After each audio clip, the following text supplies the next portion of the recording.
Hi, I'm Rachel Kramer-Bussell, editor-in-chief of Residence 11. We're a website at residence11.com, and we're also a community that celebrates sensuality, romance, intimacy, and loving in a new age of human connection.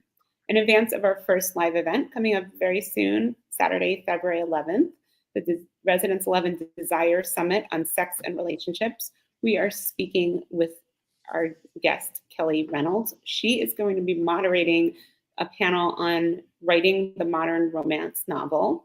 And Desire Summit will be held in LA. So if you're local to Los Angeles, please join us live in person. And if you're not, you can join us online. We'll be streaming worldwide. You can get all the details at, summit.residence11.com. And we'll be talking lots more about romance novels with Kelly. But let me tell you a little bit about her. By day, Kelly Reynolds works primarily as a freelance writer, professor, and author's assistant. By night, she hosts the comedic romance novel review podcast, Boobies Noobies. Since receiving her MFA in screenwriting in 2016, she's worked with several casting, development, and production companies and contributed to programs appearing on such networks as MTV, ABC, Hallmark, GSN, and Netflix. She's ghostwritten 2 previous novellas, but Meet Me in Los Feliz is her debut self-publication. She currently lives in Portland, Oregon, and spends the bulk of her time dreaming up unconventional romantic comedies while watching murder documentaries. When she isn't writing, you can often find Kelly eating her way through hole-in-the-wall restaurants, sampling cider at the nearest brewery, or binging the latest season of Top Chef. And you can find out lots more about her at kellydaniellereynolds.com. So we are going to be talking about, like I said, about romance novels. Kelly's panel that she's moderating, but she's moderating it, but she's also an author, is going to be with romance novelists Mia Hopkins, Suzanne Park, Sierra Simone, and Angie Williams. So you definitely don't want to miss that if you read romance novels or write them or want to write them. Make sure you hit subscribe wherever you're watching this so you don't miss any of our upcoming interviews. So let's jump right in. Now, Kelly, before I get to your current career, I want to go back and talk about how did you first get into reading romance? And if you remember, what was the first romance novel you ever read? I do remember. In fact, I've actually been grappling with the idea of maybe doing a reread for the first time in 10 plus years of my first book, but I'm like worried it won't hold up. So I'm not sure if I'm going to do it, but it's called, it's a Rachel Gibson book, and it's called I'm in No Mood for Love. And unlike, I think, a lot of readers and bloggers and authors, I was never really a bookworm growing up. Like I talked to so many people who have this incredible story of, oh, I picked up my aunt's Harlequin novel when I was, 12 and I was too young to be reading it, but it opened my eyes to a whole new world of reading. That wasn't me. I was home from college my freshman year, winter break, and my mom and my grandma had been avid readers my entire life, and they trade books. They trade their romance novels and their mystery novels back and forth whenever they finish them. And my mom just happened to have a big stack of books laying around, and I don't know what prompted me to pick one up, but I did. And it was that Rachel Gibson book. And I never looked back. I probably read 30 books during that winter break. Once I started, I could not stop. I love that. I feel like mine was either like Danielle Steele or Judith Krantz, like those 80s, like very like glitzy.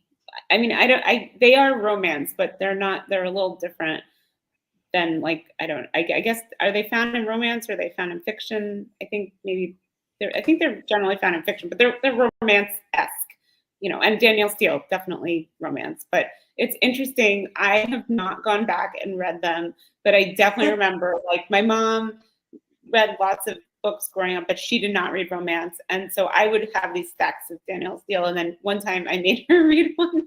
And I think she was like, I see why you like it, but it was not her thing. I love it. Well, and that's kind of my mom and I have gotten to that relationship, sort of like she and my grandmother have had for years, of trading books, where now I have a book podcast and I write books. Now I'm the one that she comes to for book recommendations, or to send me a message and say, oh my gosh, I read this book by this author. Have you read it? Do you know them?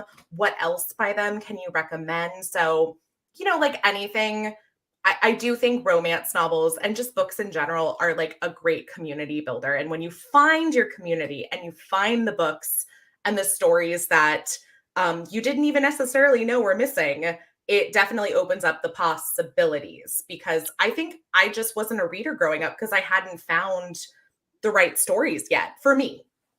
I think that's so interesting and true of romance being a community. I mean, now I'm kind of romance adjacent because I read romance and publish publish erotica, but like could be called, some are double as erotic romance. So I know a lot of romance authors and I'm kind of in that community, but I think there also is a community of readers, which brings me to your podcast, your romance podcast, Boobies and Noobies. When did you started it in 2006? Is that right? Oh gosh, no, I wish it was 2006. That would be a really, really long time for a podcast. I would have been just a wee lass. No, I think I got the idea for it in 2017 and sort of started doing the building blocks of listening to a lot of other romance podcasts and seeing what they were, offering, what their point of view was on their shows. And also just kind of trying to figure out what I wanted to do and how to start a podcast in general, because we are so blessed today to have so many options when it comes to romance podcasts. However, at the time, there were maybe like 6 or 7. And so I definitely knew I wanted to do something different, but I wanted to talk about romance novels. And I listened to what was already out there and thought, well, what is a spin that I can do on this? And for me, I kind of reflected on the fact that I had so many friends and classmates and teachers and people I worked with who would kind of snub me for loving to read romance. Like if I pointed out that I was reading my 35th book of the year, they were interested. But the minute that I mentioned that it was a romance novel, it was, oh, interesting. And so I thought, well, I don't see why people are judging a genre if they haven't tried it. And so that's sort of how Boobies and Noobies was formed, was this idea of introducing newbie romance readers to the genre that I love, to try to change their mind and dispel any misconceptions that they might have about the genre as a whole. And I guess, I mean, you did just sort of answer this, but why a podcast versus maybe a blog or a website? Like what drew you to that form? And going back to the earlier topic we were discussing, like that community of readers, whether that's friends, family, or strangers, like was part of your goal to form and kind of foster that kind of community online? I think initially it was really my stubborn Aries self wanting to prove people wrong and to show them like, you've been misjudging these books. I don't think I necessarily set out to create a community I never thought that it would become anything. I didn't think that starting this podcast would lead to me writing a book, or that it would lead to these opportunities and these friendships that I've built. Like I had no idea that was even a possibility. So at the time, no. And I already forgot the other part of that question, but I think it was the community. Oh, why a podcast versus like a blog or a website or some other format for sharing your love of romance novels? My background is in theater and performance. I will find any excuse to perform if I can. And I think that, yes, I could have done a video format. It could have been, BookTube, which I think at the time was actually probably more prominent than book podcasts were. But I don't know. I think it's because I had also kind of tried doing web series before and enjoyed it, but I'm a sucker for trying anything new.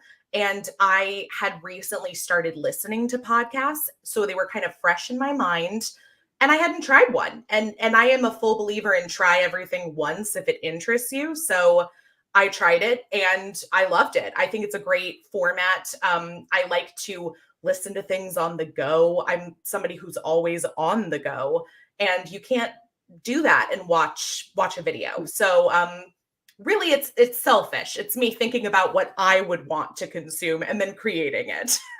Plus, I think as a pretty avid podcast listener, to the point where my boyfriend, like, I will start a lot of sentences with, I heard on a podcast, and he's like, I want to hear about podcasts. I'm like, you don't even know what I'm going to say. It feels really intimate to listen to someone, and I read a lot of articles too, but like, I think sometimes it's easy for the information to kind of go in your head and out when you're reading like a dozen articles in a day. But listening, I think you remember, even if you're doing something else while you're listening, because it's just, you're hearing it. I don't know. I think it's different. So speaking of the podcast, have there been any specific, like, one or two episodes that have been your favorites, and also any that have been listener favorites?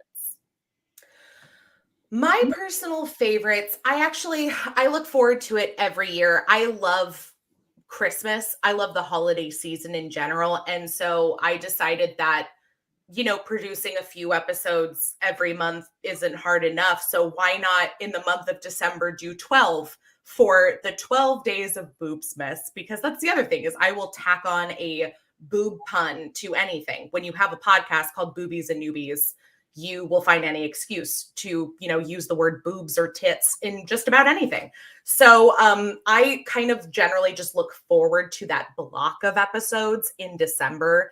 I think one of my all-time favorites from the 12 Days of Boobsmas is a book we reviewed called Stocking Stuffers by Erin McLellan. Very fun, very sex positive. You've got toys. You've got, a couple snowed in for the holidays, like, very fun. And I got to record that episode with some good friends of mine who are fellow podcasters. And we've done several collaborations together, including a live show in LA together. And their podcast is called My Worst Date. Cracks me up every time.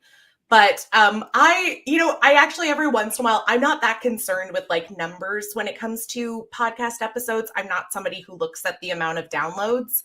But every once in a while, I will check just to see what people are enjoying. Like, I love to go back and see which of our episodes are doing well, because it always surprises me. I guess maybe it shouldn't, but one of our most downloaded episodes is an alien romance called Cathian by Lauren Donner. And I don't even think it was necessarily our best book review. I don't think it definitely wasn't my favorite book that we read for the podcast, but to this day, it remains one of our most downloaded episodes, alongside, I think, The Governess Game by Tessa Dare. And people love Tessa Dare. So that one actually doesn't surprise me. And Zenny, which is a wonderful dual bisexual hero and heroine romance. And he's Rebecca Weatherspoon. Yes. And he's a plus size king. We love it. And it was the first time that I ever read pegging in a romance novel. And that stuck with me, but apparently it's also stuck with our listeners, because that is one of the most listened to episodes as well. I feel like you should do like a pegging and romance. Like, that could be the whole episode. Fine by me. Yeah. Fine by me. So now, more recently, last year, you made the transition from being a romance reviewer and podcaster to becoming an author yourself. And with your first romance novella, Meet Me in Los Feliz. Is that how you say it, Feliz? I feel it depends on if you live. I never know how to say it, and I feel like it's one of those things LA people know how to say, and I don't. Well, I don't even know if we do or not. Like, it really does depend on if you live in Los Angeles, because anybody else, I think, will think of Feliz as like Feliz Navidad. And so I was like, great, there's a little pun in the title with that. But if you live in LA, a lot of people call it Los Feliz. A lot of people call it Los Feliz. Like, it really is different depending on who you talk to. Okay, I feel less like ignorant, because there's just certain words. It's like in New York, you say Houston Street, and if you don't say it that way, people in New York will like be like, they will literally correct you. So shun you. Anyway, so you self-published Meet Me in Los Feliz, right? So well, before we get to the publishing aspect, like, how did you come up with the idea for it? And can you tell us a little more about it? And what made you want to, like, had you always wanted to write your own novel, or was this something that you got the idea to do as you were working on the podcast? Yeah. So, I mean, when you boil it all down, Meet Me in Los Feliz is a romance novella that takes place between Thanksgiving and Christmas in Los Angeles. And Los Feliz is a neighborhood within Los Angeles. I have a plus size tattooed baddie heroine, love her. I have a bisexual British redheaded hero, love him. And it was kind of a culmination of all of the things that I love in romance, and especially the things that I feel like we don't get to see enough of. So, as a self-identified fat woman, I love to read about fat people falling in love and having sex. I think it's great because, we do it. And so I wanted to for sure write about a woman that looks like me. Nora, my main character, is 100% a pretty good representation of myself. And I wanted to write about a guy that was sort of my dream guy. And that's sort of how the story was born, was just a combination of all the things that I wanted to read. Again, I'm selfish this way, but I figure that if I want to read it, somebody else wants to read it. And I know that there's a tremendous lack for both bisexual male representation in romance novels and just plus size characters as a whole, men and women. So I was really excited to kind of like have an opportunity to throw all of those things into a pot. And out came Meet Me in Los Feliz. And I've always been a writer. Like I went to grad school for screenwriting, as you mentioned in the beginning, and I have always gravitated towards reading and writing and watching romantic comedies. And so it seemed just kind of like the next natural step to turn maybe some of those ideas into books, since this is sort of the community that's welcomed me in and I've become a part of. I don't think this was an idea that I had years ago. I think I kind of pick up bits and pieces from different things, from movies I watch, from TikTok videos I see, from stories I hear, and I just kind of file them away until enough pieces fit together to maybe form a character or form a potential relationship dynamic. So this one kind of started in my head maybe a year or so ago. And I decided last year that this was going to be the year I put my pen to paper and actually did something with them. Because I think this is an issue that a lot of writers face, is not having a shortage of ideas, but not actually sitting down to write them down. And I know that that's something that I have issues with all the time, is actually sitting down and doing the writing. I'm an excellent planner. However, sitting down and actually writing it is the difficult part for me. So it kind of reinvigorated my love for writing, and I plan to do more from here. So along those same lines, about your writing process, can you tell us, like how long it took you to write it, and some of the stylistic choices you made, like dual point of view? It's a very humorous novel and a novella, and also the length, like it's a novella versus a novel. Were those things deliberate? Like, did you always know it was going to be a novella, and the dual point of view and humor, like, was that important to you, or was that sort of just how did that come about organically, or did you, have to sort of move or not force it, but, did you have to work hard to make it that way, or is that your natural writing style? I like to think that I'm kind of funny most of the time. I don't know. But I will say I think one of my favorite compliments that I've gotten from readers who know me in some way, whether they're friends or, a former coworker, or even people that I've just interacted with online, they've told me, Kelly, I could tell this was your book. Like I could tell this was you writing a book, because it sounds like you. It sounds like a conversation that we would have in a book. So I do think that when it comes to like the humor, I'm a big fan of situational comedy. I have taken like comedy writing courses. in sketch writing and improv. And I think the best comedy is just kind of born out of the situations and the characters and their opposing point of views, as opposed to trying to force it. So I'd like to think that that part came naturally. It felt natural for me, especially when it comes to dialogue, which I know there's a reason I went into screenwriting at first. I think dialogue has always kind of been my forte. Novella versus novel. I knew this one was going to be a novella because I kind of pitched it to people as there's not a lot of plot, there's not a lot of angst or drama. It's very much these characters leading up to Christmas and the interactions they have with each other of trying to decide, are we just hooking up or are we looking for something more? I don't love to insert a lot of unnecessary drama or plot just for the sake of having it there. That's not to say that I wouldn't be interested in writing a novel in the future. I do have some outlines and ideas for stories that I think would make for a better novel. I just think with this one, I would have been kidding myself if I tried to write this as a novel. I think there just would have been a lot of unnecessary action in between. But I have also gotten the note from some readers that they wish that it had been longer. So I think for me, this is the story as it was meant to be told. I think it's about 145 pages between these two characters, between Thanksgiving and Christmas. That's it. So I'm happy with the length, and I can't imagine it, especially now having written it, I can't imagine it any other way. I think that's such a great compliment, though, that like they liked it so much they wish it was longer.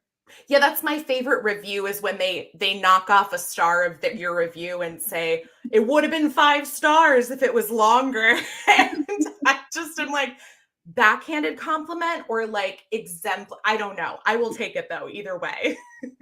So you self-published it, right? I did.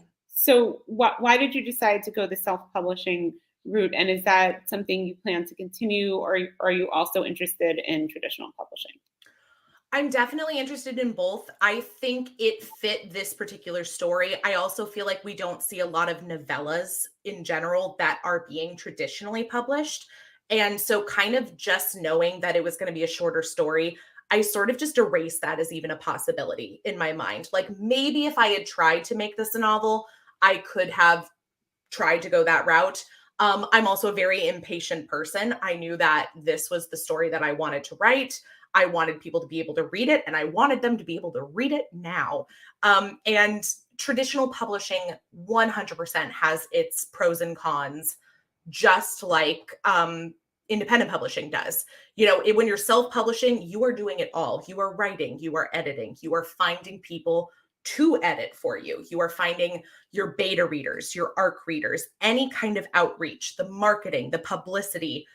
If you're not doing it, you're outsourcing it, meaning you're paying somebody else to do it. So it is a lot of work. I'm not denying that. When it comes to traditional publishing, I think as somebody who likes to have a lot of control in most situations, I feel like I would have a hard time letting go of that in the traditional publishing format, in that, you know, you do have an exchange of editors telling you what to change and changing them. But, you know, sometimes you grow super attached to certain things that you don't want to cut for whatever reason it might be. Sometimes you get a book cover design that you don't necessarily love. Sometimes your book is being marketed a certain way that maybe doesn't match up with the tone of your voice in your words. And I've seen that. I've seen that from traditional publishers putting out books. And that's not to knock them because it's a hard job. But I think in this specific case, it just made sense for me to do it. And like I said before, I love to try anything at least once. I have interviewed so many authors, both traditionally published and self-published, to learn about the process. And I wanted to see it through myself. I wanted to see every step that goes into writing and publishing your own book. And even after all the interviews I've done, I don't think I could have comprehended how much work it was until I did it myself. So I am happy I did it. I will probably continue to self-publish the rest of the books that I have ideas for, that are related to Meet Me in Los Feliz, this interconnected series. But beyond that, I don't know. I think it's I really admire the authors who find a balance between both, where they do have books that they kind of send off for agents and publishers and hope to see traditionally published. But I also love that they write something that maybe has nothing to do with what they usually write, and that's what they're going to self-publish, or they want to explore a different trope, or maybe something that's like a little less mainstream, and they go for it. So I would love to be one of those people. Well, I think the time we're living in is a cool time because you can do both, and you don't have to Exactly. necessarily pick one path. Before I move on to some other topics, just can you walk us through, like, briefly, like, how long did it take you to write the book, and from when you started, what was the timeline of when you started to when it was published? So the book came out in October, on October 25th of 2022. And I think the best thing that I did for myself in terms of writing process, I like having a deadline. So I used that deadline and worked backwards, and kind of told myself, I need to have a finished version to get to early readers by the beginning of October. A month before that, I want to have like it to an editor before that. So I kind of worked myself backwards. The idea started maybe in January or February of last year. I probably didn't actually start outlining until April or May. And then I wrote the bulk of it in the summer, between like July and August. So most of it was probably done in July and August, which I know probably seems like really close to the release in October, but like I said, I like to thrive under a deadline. So that did help. And I'm not somebody who writes a little bit every day. Like, I know a lot of writers will recommend that, like they have their daily morning writing sessions, and it doesn't work for me. So I am more of like a marathon sprinter when it comes to writing. So there will be days where I write nothing, and then there will be days where I write 9,000 words and just like sit down and write at the local coffee shop. That coffee shop saw a lot of me last summer. And it helped that I didn't have air conditioning in my apartment and I needed to get out of it to go to the coffee shop and work on it. Because that's the other thing, is I actually get most of my work done not at home. Thank you. Yeah, I think that'll be really helpful to, like, people who want to write, but I think a lot of people, the whole process feels intimidating. So, I think it's nice to share, like, how actual people do it, and also people Yeah. know that there's no one right way to do it. Like, different people have different approaches. So, speaking of becoming an author, I know you posted recently on social media that you're going to be making some changes to the podcast now that you're an author, and not doing as many, like, straight up book reviews, because you're now like a peer of the authors. I mean, I'm paraphrasing you, but can you talk about how becoming an author yourself has changed your approach to reviewing and to the podcast, and like what kind of changes you're making? Yeah, sure. Boobies and Noobies was born with the idea of reviewing romance novels with new romance readers. So most episodes in those first couple of seasons were entirely book reviews. I started adding into that, doing interviews with authors, which probably did spark the idea for me to eventually start to do writing of my own. About a year ago at this point, I started doing some panel discussions that I call Tit Talk on YouTube, and I take the audio for that and put those into podcast episodes. And those are more discussions about topics in and around romance. So I know I'm making more changes now that I have been published, but this was actually something that was already in the works, because I think through starting the podcast and becoming a part of the book community, or Romancelandia, as we sometimes say, I think it changed the way that I consume media in general, for the better, for the better. I've become a much more conscious and conscientious reader. I think a lot more about what I'm reading, who's writing it, where it's coming from, what it means.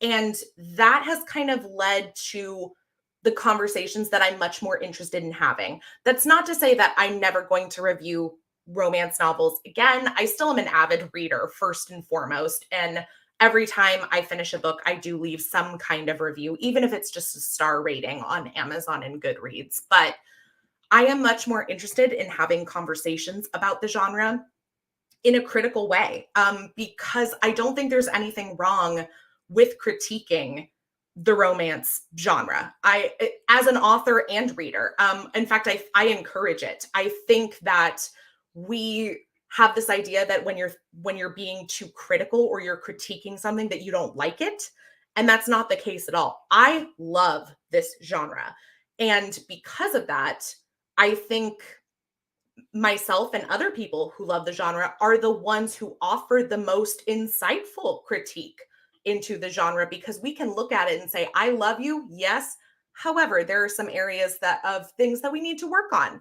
And here are some ideas for how we can do better. So changing up the format of the show was already planned. And now that I have published my own book and I plan to continue to do that, I think it kind of is a question of ethics, of whether or not it's okay for me to still read other authors' books, potentially give a negative review to them, and at the same time be publicizing them. So I will plan to continue to have a lot more conversations about romance, maybe less in the review scape, but I'm looking forward to where the podcast is going. And honestly, the response that I've gotten from a lot of listeners and readers and followers has been really great, in that they're excited to see the podcast evolve and the content evolve, because we're always evolving and the book landscape is always evolving. So who knows where we'll go from here, but I'm excited.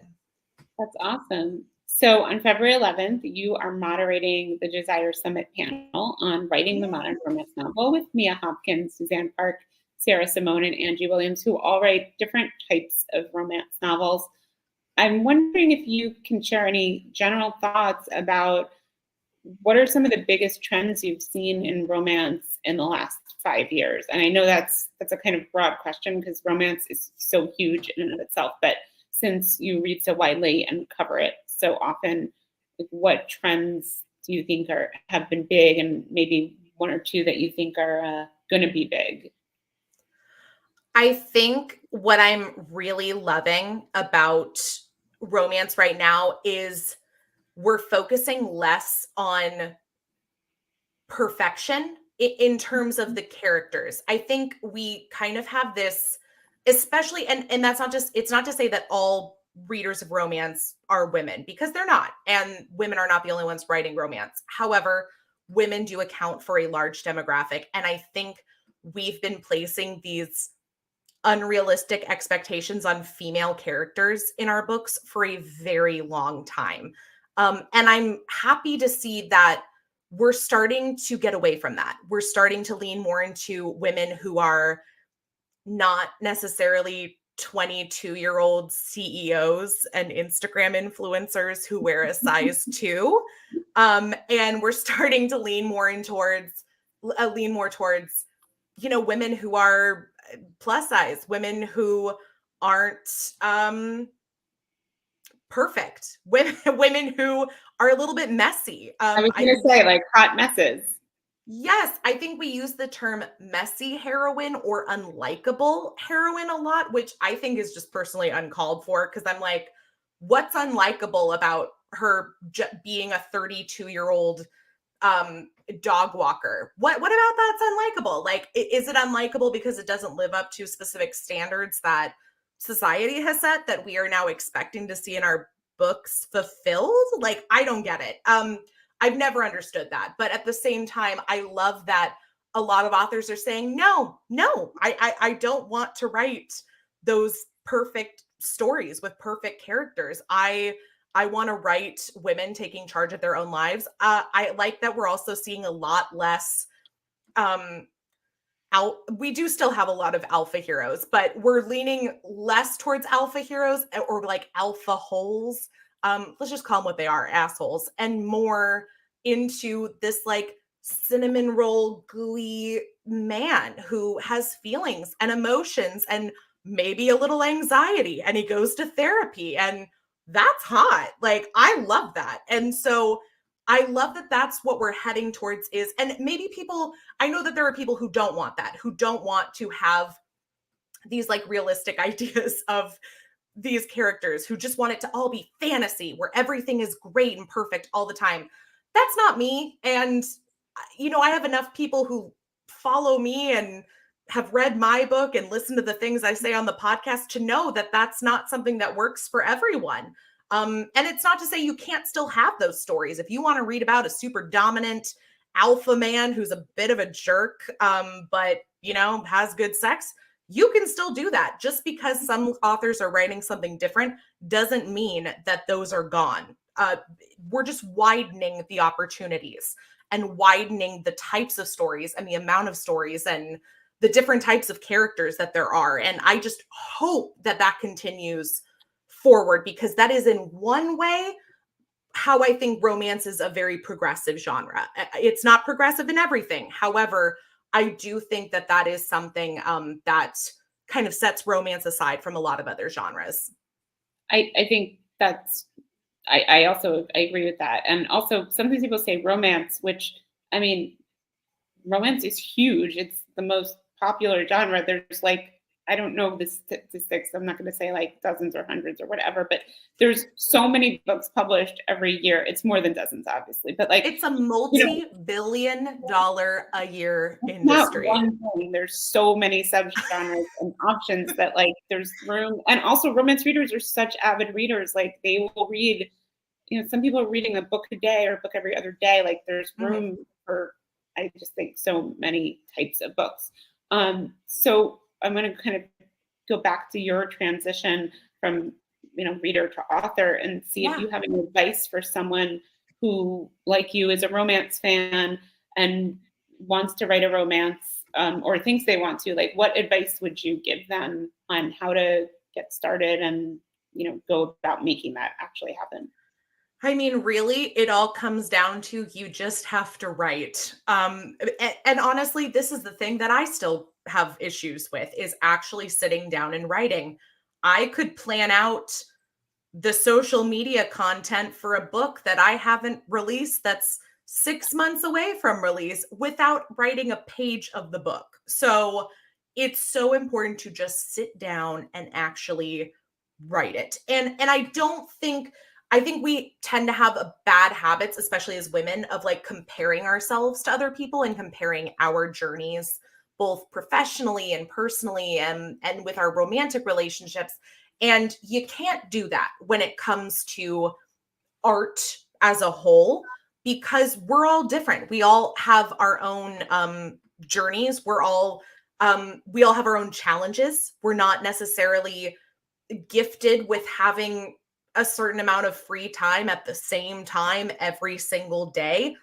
That's not most people I know, at least. And so I think it's just a matter of finding, when can I fit it in? You know, if you tell yourself, I'm going to make a goal to write 30 minutes every day, that's great. It doesn't have to necessarily be at the same time every day. Maybe your 30 minutes of writing time one day is just writing down ideas versus, you know, actually writing pages in a book. I meet once a week with a virtual writers group that are just friends that I have who are all interested in writing, and we write very different things. We have somebody writing a musical, we have somebody writing a screenplay, and then you have me in there trying to write a sexy novella. So, I mean, there's a level of accountability with that I personally love. And I don't know if you can tell, but because I have a podcast and I love talking, I like to talk through a lot of plot issues, character issues. So just last week I had a writers group meet, and we didn't write anything, but did we help me outline basically the next 3 things I'm working on just by talking? Absolutely. So to me, I count that as quality writing time, is getting the ideas out there, figuring out what's going to go on paper, because I'm a big planner.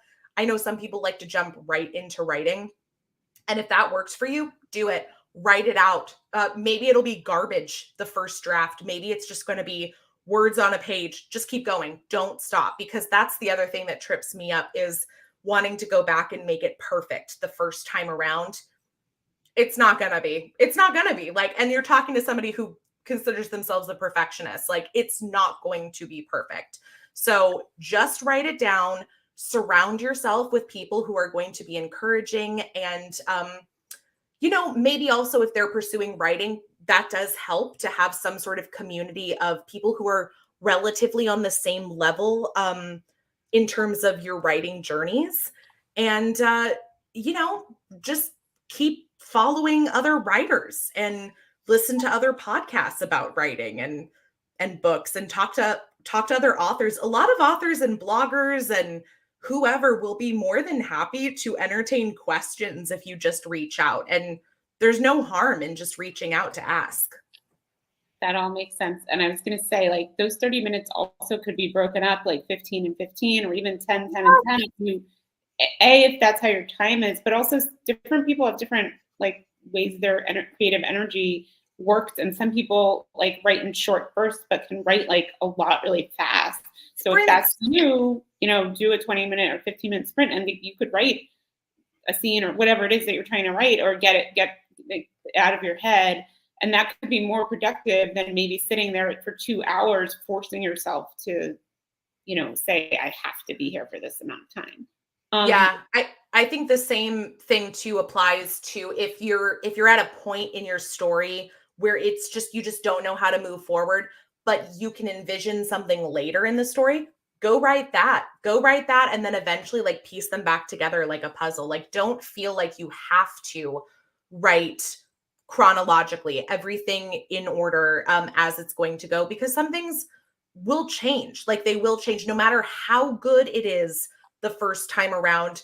There will be a moment. I know I had them when I got notes back from my my beta readers, but there will be a moment where somebody points something out to you that is the most obvious thing ever, that you will then read their note and say, oh my God, why didn't I think of that? Like, I don't understand. Like, why didn't this occur to me? It makes perfect sense.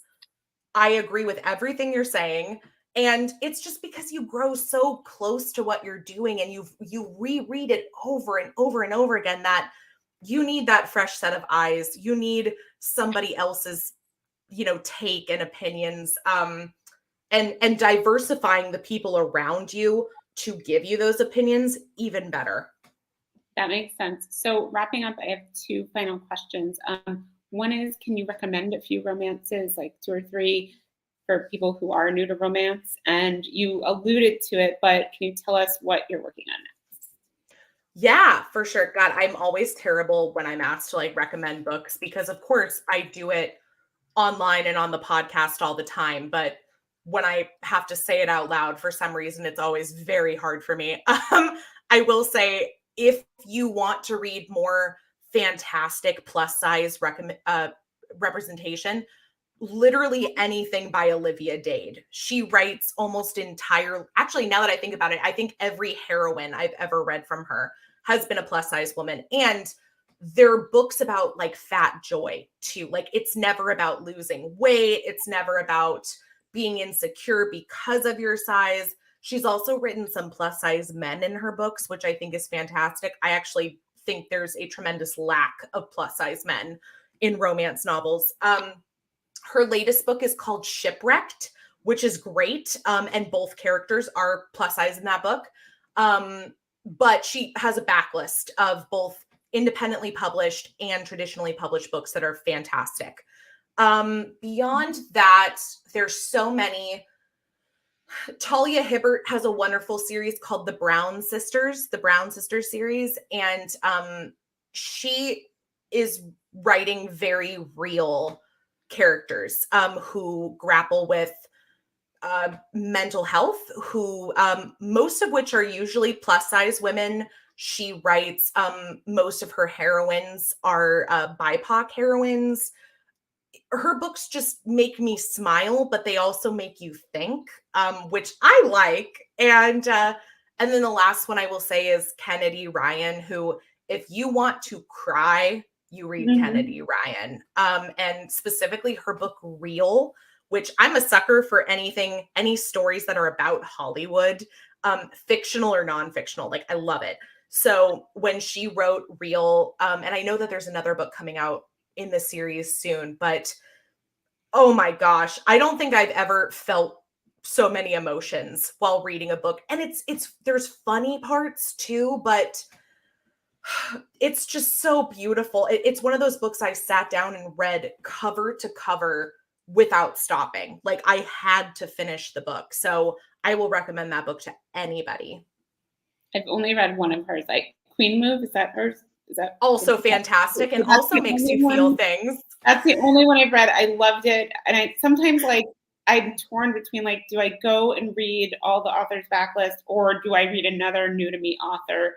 So when I've like only read one, it's not because I didn't like it, but I think I actually own Real. So because I'll buy something, and then my boyfriend's like, he's always like, shiny, you're just like, what's next? But so I have such a backlog, because like they're always competing, like, which one should I read next? We'll set aside an entire afternoon before you decide to read Real. Okay. So yeah, and what are you working on next? So right now I am working on a follow-up to Meet Me in Los Feliz.